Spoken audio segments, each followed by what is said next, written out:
이제 27절의 말씀을 보니까 만군의 여호와 이스라엘 하나님, 다윗에게는 하나님의 이름이 모든 이스라엘의 하나님, 만군의 여호와가 된 거예요. 이것은 이스라엘 다윗의 일생 동안에 자기를 대신해서 이스라엘을 대신해서 싸워 주신 여호와 하나님을 영원히 높이기 위해서 지은 이름입니다. 하나님이 누구냐? 그의 이름은 여호와인데 여호와께서 하신 일이 뭐냐? 그것은 모든 군대의 하나님이시고 전쟁에 능하신 분이다. 이걸 생각하라고 하는 것입니다. 그런데 그 하나님이 누구를 지키냐면 이스라엘을 지킨다는 것입니다. 이스라엘은 문자 그대로 평화라는 거죠. 하나님의 평화. 그 하나님의 평화를 만군의 여호와, 전쟁을 통해서 하나님이 지켜가시고 이루어 가신다. 우리가 기도 제목을 가지고 주님께 기도할 때 보통 기도 제목이라고 하는 것은 어렵고 힘들고 참 감당이 안 되고 그런 문제들을 주로 소원을 가지고 이렇게 기도를 하는데, 오늘 사무엘하 7장은 소위 그 구약 성경 안에서도 구약 성경이다 이런 얘기가 있어요. 사무엘하 7장 말씀의 이 약속, 이 언약이 예수님의 일까지, 시대까지 이어져가는 굉장히 중요한 뭐라 그럴까요?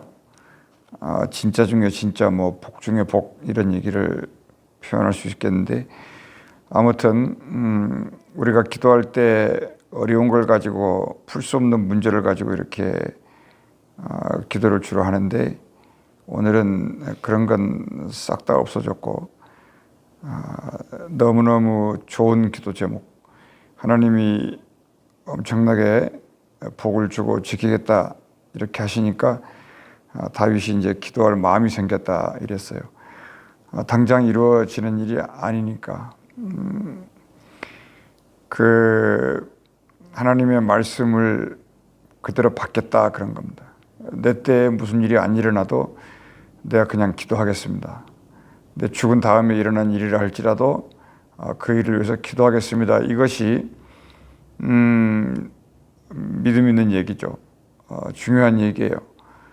당대 좋은 날을 만약에 보지 않는다 할지라도 이건 당대의 좋은 날을 보는 거잖아요, 지금. 그런데 이제 우리 세상을 비유해 볼 때 당대에 무슨 좋은 일이 보지 않는다 할지라도, 하박국 기도같이 그리 아니하실지라도 소떼 양떼 포도주 외양간 어쩌고 없어도 나는 여호와로 인하여만 즐거워하겠다, 감사한다, 이제 이런 믿음이 다윗에게 생겼다 그 말입니다. 왜 그런 거 하니? 그 사무엘하 7장은 다윗의 어떤 말년에 받은 예언이고, 다윗이 이제 자기의 그 만군의 여호와 하나님과의 일생을 함께 해오면서 나를 이제 받았던 말씀입니다.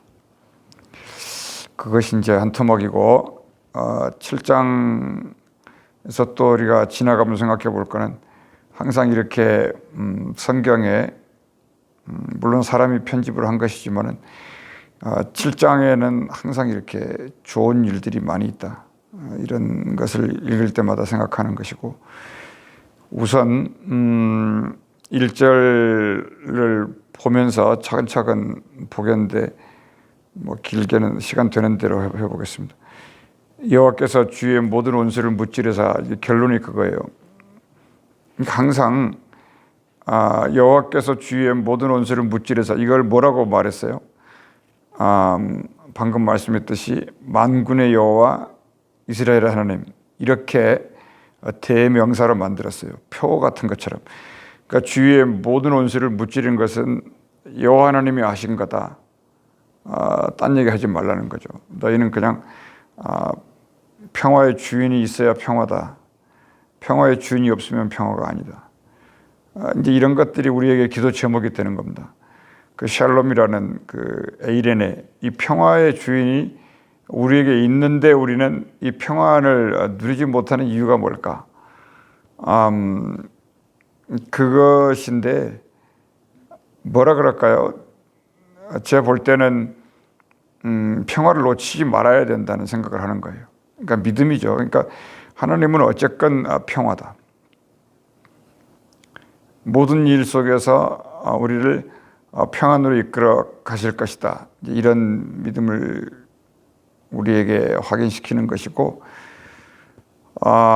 그런데 뭐라 그럴까요? 다윗이 인생이 이렇게 잘 마무리가 될 줄을 누가 알았겠습니까?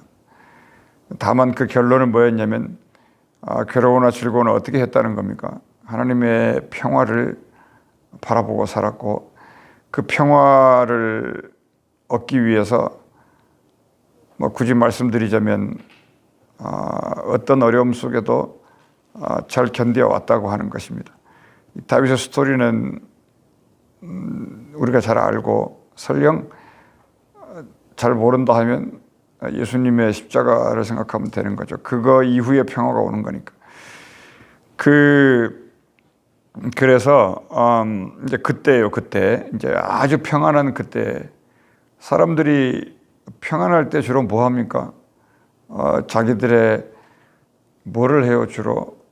뭐 인생 열심히 살아왔으니까 이제 나를 위해서 즐겨야 되겠다 이 생각밖에 안 하잖아요. 뭐 또 한 100불 있으면 한 10불은 좋은 데 쓰고 90불은 자기가 또 낙을 위해서 즐기고 뭐 별을 이제 생각을 많이 할 건데 그 정도의 부가 아니죠. 지금 다윗이 가지고 있는 게 그런 그 모든 평안이 지금 놓여지니까 다윗의 마음에 갑자기 무슨 생각이 들었냐면 자기는 백향목 궁에 살았는데 법궤는 어디에 있었다고 하는 거예요? 법궤 어디 갔지 거기? 나는 2절에 백향목 궁에 살는데 거기 있네. 하나님의 궤는 휘장 가운데 있도다 이랬지 않습니까? 사실은 하나님은 휘장 가운데 있으시면 그걸로 끝이에요. 그 하나님의 집입니다. 그러니까 눈에 보이는 뭐 거창하고 의리의리한데 계시고 싶지 처음부터 그런 마음이 없어요. 그냥 낮고 천하고 힘들고 그리고 그 낮고 천하고 힘든 데가 어딘가요? 믿는 사람의 마음이죠. 마음. 저기 뭐 말구유가 아니라 믿는 사람의 마음의 주인으로 있고자 하는 그게 하나님의 집이에요. 그걸로 대치이신데 다윗의 마음에 그리고 다윗이 또 두렵기도 했어요. 궤를 함부로 할 수가 없고 또 이 궤를 또 엄청 그 소중하게 여기기 위해서 백향목 궁보다 더 엄청나게 지어서 거기다 모시겠다. 이것도 지금 우리가 생각을 해보면 별 의미가 없어요. 그 지어놓고 의리하게 해놓으면 이건 우리가 생각하는 거지만은 그것 때문이라도 전쟁이 끝일 날이 없었거든요. 이후에 그렇다는 얘기예요. 하나님의 궤는 휘장 가운데 있도다. 이 마음이 이제 다윗의 마음속에 강하게 왔는데 이 마음 때문에 좀 설명하면 나는 좋은데 왜 하나님의 궤는 갑자기 말구유 같은 생각이 들지 이랬다는 거예요. 그래서 그 말구유 같은 생각을 하나님이 주신 모든 축복을 총동원해 가지고 그 말구유를 백향목 궁보다는 더 나타나게 해야 되지 않겠느냐. 근데 이건 굉장히 실수 중에 실수죠. 왜냐하면 하나님이 지금 말씀하세요 이제 하는데 이 말씀을 그냥 그대로 믿는 것이고 이들의 마음속에는 항상 뭐가 있었냐면 그 애굽에서 종살이를 할 때 그 이집트 하면은 이 뭐라 그래요? 불가사의한 일이 하나가 있지 않습니까? 뭐 나일강은 어차피 하나님이 하신 건데 이 피라밋이라고 하는 이 그 불가사의한 거 하나가 이집트에 있어요. 근데 그 밑에서 계속 노예 생활하고 이러다가 꿈이 하나 있었어요. 그 사람들에게. 야, 우리도 진짜 이런 나라 한번 가져보자, 이런 거죠. 근데 하나님은 그게 아니에요. 날마다 폭풍이 일어나는 너 마음에 내가 주인이 돼야 그게 평화다. 뭐 피라미드 100개 지어봐야 그것은 그때뿐이라는 거예요. 어차피 없어질 거고. 그것을 이겨낼 수 있겠느냐. 근데 그거를 결국은 다윗도 지금 여기서 이제 엎어지는데, 모세는 그거를 이겨낸 것 같아요. 가나안 땅에 들어와서 일이 벌어졌는데, 그때 그 마음을 가지고 있을 때 우리가 잊지 말아야 될 것은 하나님의 음성을 들어야 한다는 거예요. 무슨 얘기인가요? 우리가 하나님을 위해서 목숨을 걸겠습니다. 뭐 하나님을 위해서 다 바치겠습니다. 좋은데 그걸로 그대로 할 수 있는 게 아니다, 그 말이에요. 하나님의 나라는. 진정한 평화는 뭐냐면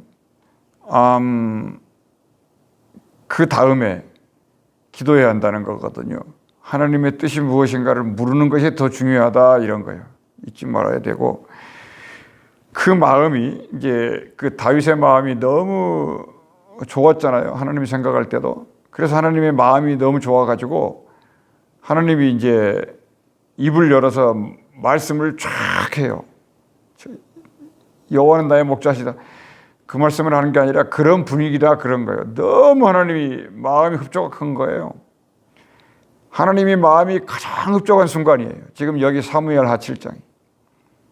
이거는 뭐 아무도 부인 못해요. 사무엘하 7장은 구약 속에서도 보석이 되어 있잖아요.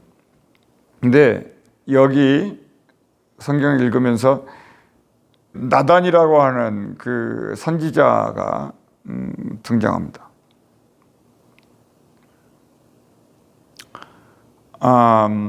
무슨 얘기예요? 나단이 등장했다는 것은 이제 하나님이 말씀을 하신다, 그런 뜻이에요. 너의 그 아름다운 마음에 말씀을 하시고 너의 그 마음을 내가 해석해 주겠다, 그 말입니다. 하나님이. 이게 기도예요. 그러니까 다시 말씀드리지만은 아무리 어떤 거 플랜 프로젝트 세워도 기도해 보고 하나님이 무슨 말씀하신지를 들어보라는 거예요. 그게 이 평화로 만드는 것이고 복을 복으로 만드는 거예요. 그러니까 나단이 등장했다 그러면 무슨 뜻이라고요? 하나님이 말씀하신다, 그런 뜻이에요. 왕에게 여호와께서 왕과 함께 계신다, 마음에 있는 모든 것을 행하소서. 저도 이제 기도하면서 이제 요 말을 그대로 들었잖아요. 네가 원하는 걸 해라, 이런 말을 들었는데 저는 한없이 무너지고 있는 거고, 지금 들었는데도 어떻게 할 줄을 모르고 있었는데 이제 이 말씀이 다 읽으면서 이제 기도할 마음이 생긴 거죠, 우리가. 성전 건축에 대한 얘기입니다만 4절 말씀은 그 밤에 여호와의 말씀이 나단에게 임하여 이르시되, 이랬어요. 그러니까 사실은 3절까지는 나단의 마음이고 다윗의 마음입니다. 그리고 이제 4절에 말씀이 임하잖아요. 여기서부터가 이제 하나님의 뜻이에요. 바울도 어디에서 얘기합니까? 로마서 12장에서 이런 얘기를 하죠. 내가 너희들을 여호와의 자비하심과 하나님의 자비하심과 하나님의 엄이란 말 아세요? 엄격한 것. 구원과 심판이 두 가지.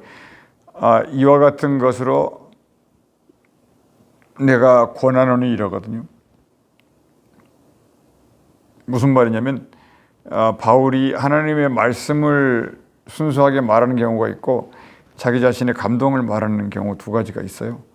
근데 지금 이제 3절 같은 경우는 감동을 말하는 것이고 4절은 하나님의 말씀을 말하는 거예요. 그러니까 이 두 가지가 부딪힐 때 이 감동을 가지고 사람들에게 권면할 수도 있습니다. 그러나 이게 부딪힐 때 더 중요한 것은 나단을 통해서 여호와 하나님이 말씀하시는 것을 듣는 것이 더 중요하다. 그것도 놓치지 않았으면 좋겠고, 내용인즉슨 그런 거예요. 나는 장막이 있었고 나는 그냥 텐트에 살았었고, 지금까지 하나님이 하신 말씀이 뭐 성전 건축하겠다는 그 마음은 좋다. 그러나 그래서 내가 그 마음을 내가 받겠다. 받는데 너가 모든 것을 다 가지고 있어도 너의 손으로는 성전을 짓게 하는 건 아니다. 너의 아들에게 내가 성전을 짓게 하겠다. 이제 그렇게 말을 하니까 다윗이 좀 주춤했어요. 모든 전쟁도 끝났고 평화스럽고 누가 뭐 공격할 나라도 없고 또 이스라엘 나라 내부적으로도 너무 좋고 행복한데 이때 우리가 성전을 지어야 되겠다. 한번 돌아보면은 이것도 하나 배울 게 그런 거예요. 아주 좋을 때 하나님을 위해서 내가 뭘 할 수 있을까? 이 생각을 다윗은 할 수 있었다는 것입니다. 이거를 하나님이 기쁘게 받으셨다는 거예요. 그거예요. 그러니까 늘 그런 생각을 하지만은 하나님, 여호와 하나님의 이름을 위해서 무엇을 할 수 있을, 정말 큰 일을 하나 하고 싶다는 거예요. 그 마음을 이제 받으셨다는, 굳이 땅에서 우리가 비유를 찾자면 다윗의 마음이 그거였다. 물론 뭐 하루아침에 갑자기 하나님 앞에 점수 따기 위해서 그런 건 아니었을 거라고요. 그랬더니 하나님이 자기 자신을 말해요. 6절에도 오늘까지 집에 살지 아니했다. 나는 그냥 성막, 장막, 텐트면 됐다. 뭐 더 지어봐야 다 그거 아니다. 나는 내 집은 그게 아니다. 그리고 뭐 7절에 백향목 집을 건축하지 아니야. 뭐 그런 것도 아니고 6절에 이제 8절부터 말하죠. 이것은 어느 정도냐면 아브라함에게 약속했던 것 같은 냄새와 분위기가 나요. 그러니까 아브라함에게 창세기 12장에서 말하지 않습니까? 본토 친척 아버지 집을 떠나서 내가 너에게 복을 주고 네가 너 가는 것 모든 그런 얘기 있죠. 12장 1절에 그게 이스라엘의 오리지널 축복 아닙니까? 그 축복 이래 지금 이 축복이 여기 있어요. 이게 구조가 비슷한 것 같아요. 읽어보니까. 그러니까 8절에 그러니까 이것은 아브라함보다 더 놀라운 거죠. 뭐 본토 친척 아버지 집을 떠나 이런 것도 아니니까 이거는 이미 이제 복 그릇 안에서 8절에 그러므로 이제 내 종 이제 그러므로는 앞에까지 내용에서 나는 성전 그런 거 별 의미가 없다 이런 얘기 하신 다음에 이제 내 종 다윗에게 이와 같이 말하라. 나단이 말해 만군의 여호와께서 이와 같이 말씀하시기를 내가 너를 목장 양을 따르는데 데려다가 이제 그 다윗의 일생을 회고시키는 거예요. 야, 너는 양치기였지 않냐? 아무것도 아니었지 않냐? 천한 짭을 가지고 있었지 않느냐? 이런 얘기를 하는 거죠. 거기에서 땅에서 어떻게 해버린 거예요? 가장 높은 데까지 올려주셨다는 거 아닙니까? 그래서 주권자로 삼았다 8절에. 그래서 9절에 그리고 이제 아브라함한테 한 말과 비슷해요. 가는 모든 곳에서 내가 너와 함께 있어 모든 원수를 내 앞에서 멸하였고 땅에서 위대한 자들의 이름같이 내 이름을 위대하게 만들어주리. 이제 계속 말하죠. 예고하는 겁니다. 그 10절에 내가 또 내 백성 이스라엘을 위하여 한 곳을 정하여 그를 심고 두 번째 축복이 처소를 정해놓고 그 거주지는 영원히 옮기지 않겠다. 하나님이 축복이 이런 겁니다. 그러니까 그 다윗의 그 마음에 그런 소원이 일어났는데 이 잠깐 지나갈 수 있는 이런 마음을 하나님이 놀라우신 게 그거예요. 성령이 딱 붙잡아가지고 그 마음에다가 영혼이라고 하는 이름을 얹어주는 거예요. 야, 이렇게 가지고 이 잠깐 있어서 없어질 세상을 영원한 것으로 옮겨가는 이게 이분이 하나님이세요. 그러니까 이분이 이제 예수님 이름으로 오신 건데 이게 놀랍지 않습니까? 그리고 세 번째 축복이 이제 드디어 나오는데 전에 내가 11절 사사에게 명령하여 이게 다윗 시대 이전에 사사 시대가 있었어요. 사무엘 있었는데 이때는 맨 반역하고 도망다니고 자기들 마음대로 하고 이랬잖아요. 근데 잠깐 하나님이 그냥 나타나서 또 살려주고 잠깐 살려주고 이랬죠. 그래서 그 말을 이렇게 한 거예요. 이스라엘을 다스리던 때와 같지 아니하게 하고 너를 모든 원수에서 벗어나 편히 쉬게 하리라. 이게 평안입니다. 이게 안식이에요. 여호와가 또 내게 이르노니, 이제 어쩌면 이렇게 쉬지 않고 계속 말씀을 하시는지, 너를 위하여 이제 집을 짓고, 그리고 12절에는 너가 이제 인생 끝날이 되고, 그리고 나면 이제 이렇게 하겠다. 뭐를? 내 씨를 내 뒤에서 세워서 그의 나라를 견고하게 하고, 13절에 내 이름을 위하여 집을 건축할 거다.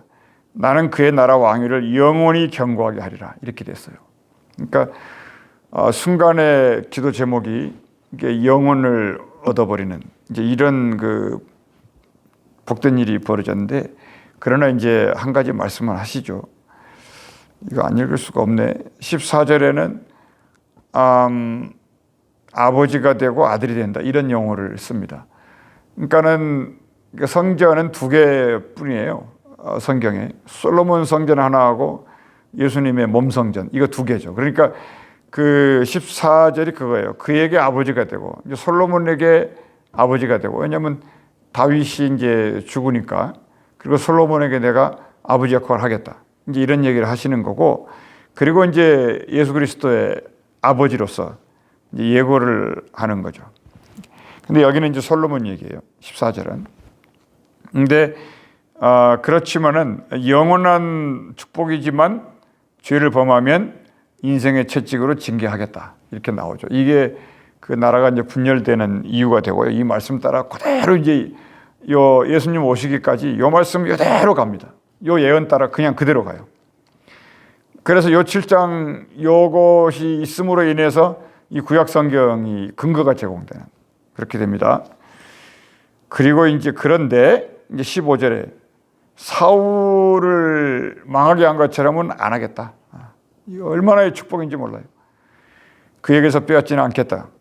그리고 이제 16절에서 내 집과 내 나라가 내 앞에서 영원히 보존되고 내 왕위가 영원히 견고하리라. 이걸 어떻게 해야 되겠어요? 이런 말씀을 다윗이 나단을 통해서 들었을 때 마치 이것은 십계명을 능가하는 거 아닙니까? 십계명은 뭐 하지 마라 맨 그러잖아요. 근데 여기는 그게 아니잖아요. 한 줄 빼놓고는 전부 하늘나라를 그대로 천국을 여기다 옮겨놓은 것 같지 않습니까? 그게 하나님의 나라라고 하는 거예요. 그래서 이거를 이제 17절에 나단이 이 모든 말씀과 이 모든 계시대로 다윗에게 말했다. 이제 계시라는 단어를, 이 구약 성경에 계시라는 단어가 거의 없어요. 근데 이 계시라고 이렇게 이제 번역을 했는데 이게 맞을 것 같아요. 왜냐하면 무슨 뜻인가요? 하나님의 마음을 열어서 확실하게 알려줬다, 이런 거죠. 그러니까 이것은 누가 하신 말씀이라는 거예요? 아브라함과 다윗의 자손 예수 그리스도의 계시라, 이게 같은 말인 거예요. 예수님이죠. 그러므로 당연히 이제 다윗은 진심으로 이제 감사가 속에서 우러나오는 것이고, 나 같은 사람이 누군데 이렇게 하나님이 하셨냐고. 이런 이 복의 길을 우리가 좀 기도 중에 소원을 갖고 간구했으면 좋겠고, 이런 간구가 우리와 우리 집에도 있었으면 좋겠다. 진짜 바라는 것입니다. 이런 믿음이 좀 생겼으면 좋겠어요. 그러므로 이제 결과적으로 하여튼 이 7장은 몇 번 읽어보십시오. 또 읽다 보면 또 무슨 또 생각도 떠오를 건데, 그래서 아까 처음에 시작했던 것처럼 27절에 이제 다윗이 이 말을 안 받으면 안 되지 않습니까? 이제 그대로 이제 받아가지고 이제 다윗이 이제 사인을 하는 장면이 27절이에요. 만군의 여호와 이스라엘의 하나님이 내 주의 종의 귀를 여시고, 이게 이제 귀 있는 자는 들을 자다. 귀를 열었다는 게 뭐냐면 계시했다, 이런 뜻이라고요. 거기 아까 나단을 통해서 계시했잖아요. 하나님이 계시하지 않으면 귀가 안 열려요. 그러니까. 그래서 그 27절에 주의 종의 귀를 여시고, 어쩌면 이렇게 이 다윗이 그 표현을 이렇게 잘 해놓은지 몰라요. 그러니까 마음의 귀가 열렸다는. 그러니까 우리도 이제 기도하고 묵상하고 사는 중에 이런 느낌을 얻는 거죠. 그러면 하나님이 이렇게 만나는 걸 아는 거예요. 이르시기를 이렇게 내가 너를 위하여 집을 세우리라 하셨으므로 주의 종이 이 기도로 주께 간구할 마음이 생겼나이다. 이게 놀라운 기도, 이런 건 기도를 안 할 수가 없는 거죠. 이게 기도 제목이에요. 그래서 세상 끝날까지 이 기도 제목을 따라 하나님의 나라는 이어져 가는 것입니다. 이거를 뭐라 그래요? 잠깐의 마음이 영원한 축복을 얻게 됐다. 그러니까 하나님의 복이 이와 같이 역사하니까 영원한 복을 추구하는 그런 믿음의 길을 걸어갈 수 있기를 바라겠습니다. 하나님 아버지 감사합니다. 살아계신 주님이 이 귀한 말씀을 놓치지 않게 하시고 주의 말씀을 다 깨달아 알 수 없는 연약함이 있습니다. 그렇지만은 주께서 알려주신 대로 그만큼을 감사하면서 또 선한 일을 생각하며 기도 제목으로 삼고 영원한 평화와 안식과 그리고 하나님이 하시는 일을 바라보며 앞을 향하여 갈 수 있도록 인도하여 주옵소서. 우리는 날마다 무너지고 날마다 쓰러지고 진짜 우리 하나님 뵙기에 민망해서 어느 지하실 속에 갇혀서 차라리 있고 싶은 때가 너무 많습니다. 하나님, 이런 세상에 가장 바보와 천치 같은 우리를 그래도 사람 취급하시고 말씀하시고 기도하게 하셨으므로 하나님 앞에 또 무릎 꿇었는데 기도할 힘도 없고 기도할 의욕도 생기지 않을 때가 너무너무 많은 것을 주께 말합니다. 하나님 불쌍히 여기셔서 그래도 기도할 수 있는 힘을 주시고 그렇게 주님을 또 보고 믿음으로 나아갈 수 있도록 도와주시옵소서. 오직 소망을 주께 두며 또 나아가기를 원합니다. 하나님 인도해 주옵소서. 예수님 이름으로 기도합나이다.